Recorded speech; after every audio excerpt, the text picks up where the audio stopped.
yung pag-urong po ng SM? Well, actually, nakatanggap ako nung kanilang tawag, advance notice nung 19. Sinabi nila na they have already prepared their letter stipulating their inner withdrawal. Kaya natanggap ko yung letter nila 22 na eh. Nilabas ko yon after the holiday season, Christmas season. Kasi ayoko naman ma-spoil yung natin, yung mood, di ba? So, at baka masira pa lalo. Instead na nakakoncentrate tayo, nakafocus tayo rito sa festivities, masisira. Kaya I decided na ilabas yan 2 days ago. Well, pag-uusapan pa namin, may mga opportunities naman yan. May nakikita naman kami opportunities yan. We're looking at, at least meron na tayong term of reference yan sa market na yan. So, we can publish it. At titingnan natin kung may mga interesado uli na mag-participate pa uli dyan sa either we can conduct a bidding. Anyway, sinasabi naman ng mga vendors na may pera sila. Yung Bamarba, sinasabi nila na may pera sila at kaya nilang kuan. Because the last time na nag-submit sila ng proposal, incomplete naman yung proposal nila. At yung proposal kasi nila noon last time was that they will take the loan pero guarantor yung government. Hindi naman pwede yun, di ba? Kaya hindi talaga sila papasa doon sa proposal nila. Kaya this time, meron silang opportunity ngayon to participate. Maganda nito, meron na tayong term of reference na pwedeng i-craft based dun sa nangyaring negotiation. Sir, how do do sa you feel PPP. about the action of SM, sir? Well, alam mo, sa akin naman is based sa mga information na natanggap ko, talagang lang sila, frustrated lang talaga sila sa maraming kasinungalingan at yung mga malisyosong intriga na lumabas. Kaya better na lang na they would rather withdraw. Kasi marami ng intrigang lumalabas at marami nang nadadawit kung ano-ano nang lumalabas. Marami na ring taong nasisira na maganda naman yung intention. Is this a victory for the mafia inside the market, sir? Kung papayagan natin gano'n, victory ng mga mafia at mga sindikato at yung mga nagpapasabli, siyempre gano'n ang mangyayari. At victory rin sa mga sinungaling. Magkano po ang upa sa isang pwesto sa... Kasi I understand, nagkanda po kayo ng investigation tungkol dito. Well, alam mo dyan, may mga, although malaki na rin ang nabawas natin mga nagpapasablis dyan. Lalo na nung nagkaroon ng fire, doon natin na-discover talaga yung anomalya. Pero as early as 2019, na-discover na natin eh. Pero yung lalim, lalo pa natin nalaman during the fire na marami pa palang stalls pa na nakuha ng mga enterprising na mga businessman dyan at pinapaupa. We counted about 60 pa nga eh. Based dun sa indicators na nakita namin na iisa lang yung dividers. At bakit iisa lang ang dividers? So may mga stores dyan na nirerentahan natin pinaparenta ng gobyerno ng 400 pesos, 800, 1,000. Depende yan eh. Sa location, depende sa laki. At depende dun sa time na nagkaroon ng contract. Pero pinaparenta yan ng mga 4,000, 8,000, 12,000, 15,000, 18,000. Yung sinabi ko nga dati na merong 8,000 dyan na binabayaran sa gobyerno, pinaparenta yan ng 130,000. Merong binabayad sa amin na 10,000, pinaparenta ng 200,000. Merong mga lugar dyan na ang binabayad sa amin 800 pesos. Kasi kausap ko mismo yung nag-occupy eh. Sabi niya sa akin eh, binabayaran niya 35 to 42,000 eh. Pero nung tinanong ko doon sa tao ko, magkano binabayaran sa stall na yan? 400 pesos. Sabi, mismo yung gumagamit ng stall na nagsabi, sir, 400 plus 400, 800. Paano mo alam? Ako rin sir ang nagbabayad eh. Doon sa gobyerno. At the same time, binabayaran niya yung nagpapasabli sa kanya. Kaya makikita mo talaga na malaki talagang problema pa rin yan. So, I'll be talking to the council kung paano natin talaga permanently talagang nagbigay na kami kasi ng kung dati amnesty, pero hindi inavail ng mga maraming vendors din. Kasi nga inaaway sila nung mga nagpasabli sa kanila. Hindi ko rin alam kung ano yung mentalidad na yun. Binibigyan na natin sila ng tsansa para maging sa kanila yun, ayaw pa rin nila. Kaya siguro this time, implement na namin yung non-subleasing. Talagang strictly implement na namin. Mayor, moving forward, what will be the relationship between the government of Baguio and SM? Maganda naman, laki-laki nga na tinutulong ng SM sa atin yung kanilang corporate social responsibility lang sa mga Red Cross. Isipin mo, kuminsan doon natin ginaganap lahat yung mga activities ng Red Cross na wala tayong binabayaran. Yung mga artists natin, laki-laki rin ng mga kwan doon, di ba? Yung mga activities ng senior citizens natin, doon din ginagawa na wala tayong binabayaran. Ang dami namang tulong na ginagawa natin ng SM. At isa sila sa mga tumutulong sa atin sa economy. Diba?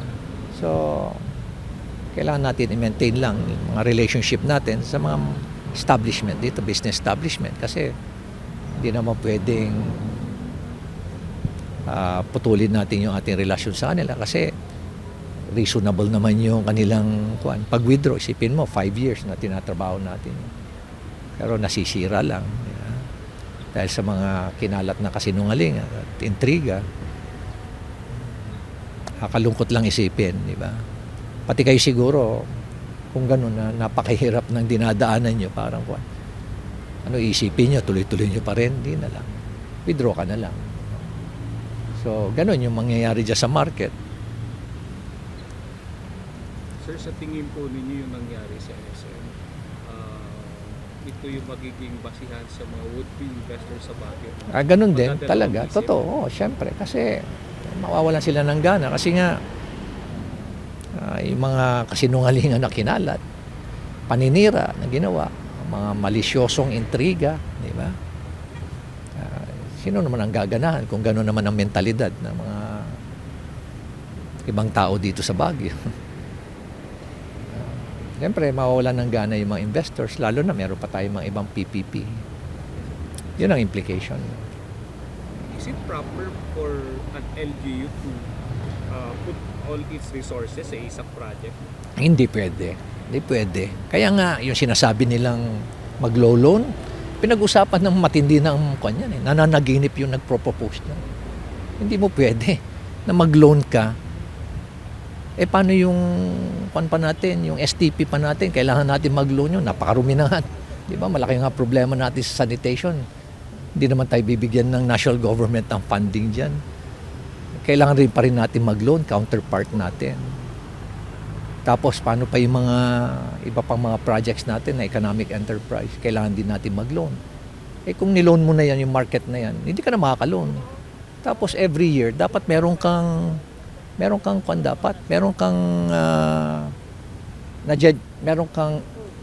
increase na around 500 million for us to be able to meet the demands of the increasing population.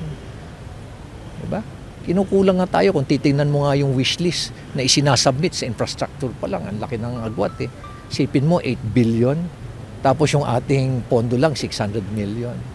Doon mo pala makikita na dapat talaga nag-i-increase tayo. Kung gagamitin mo yung mag-low loan ka, ibig sabihin magbabayad ka ng 200 million, nabawasan na kagad yung budget mo ng 200 million. Ang laki ng impact nun. Patapos, kailangan mo rin mag-increase ng personnel kasi kailangan ine-enhance pa natin lalo yung mga services.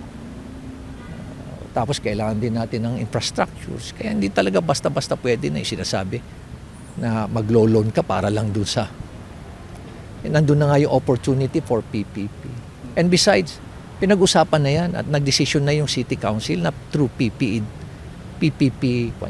nagkaroon na ng matinding deliberation yan, di ba? Nagkaroon na ng unang-una, nagkaroon ng loan, yung mga proposals, ano yung mode of rehabilitating or modernizing the market.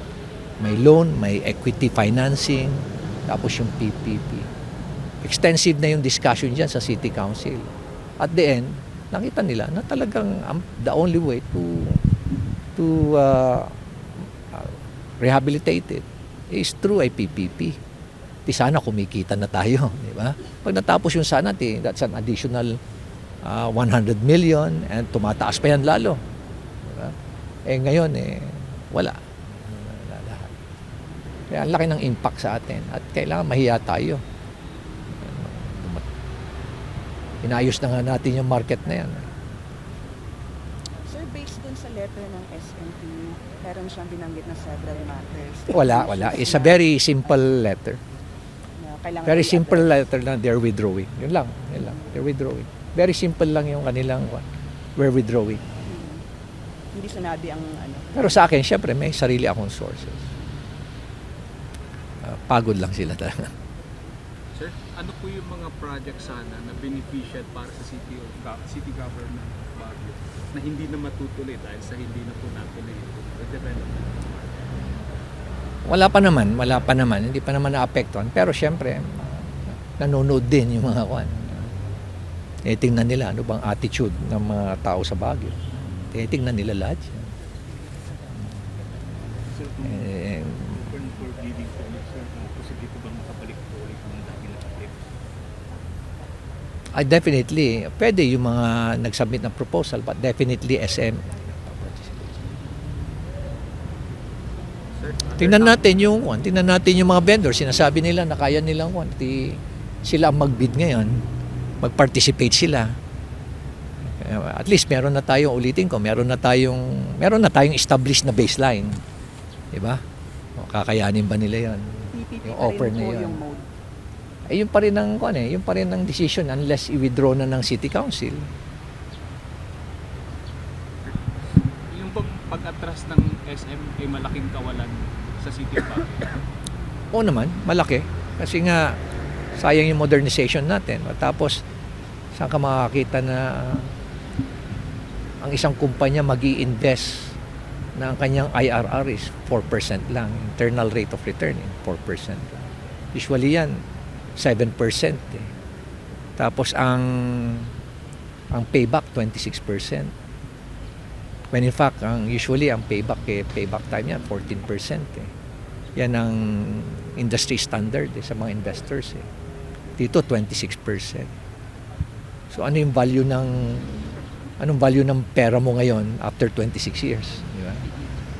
Diyan mo pala makikita na they would like to make it as a legacy project. Kasi yun naman ang usapan namin.